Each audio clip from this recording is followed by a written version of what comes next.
नमस्कार प्रणाम। हम भोजपुरी गायक डीके राजा आप लोगों से एगो अपील करते आग्रह करते डीके राजा ऑफिशियल चैनल के लाइक करी, सब्सक्राइब करी, ताकि हमारे गाना जा तो आप लोगों तक पहुँचे जल्दी से जल्दी, केहू के खोजे के ना पड़े कि हम लइकवा गाना गइलस त कैसन बा, कहाँ बा। इसी बढ़िया बा चैनल को सब्सक्राइब करी और हमारे कृष्णों के गीत आए ओकरा के सुनी और प्यार करी।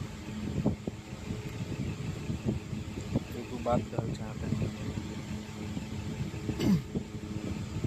कि सीख रहे हैं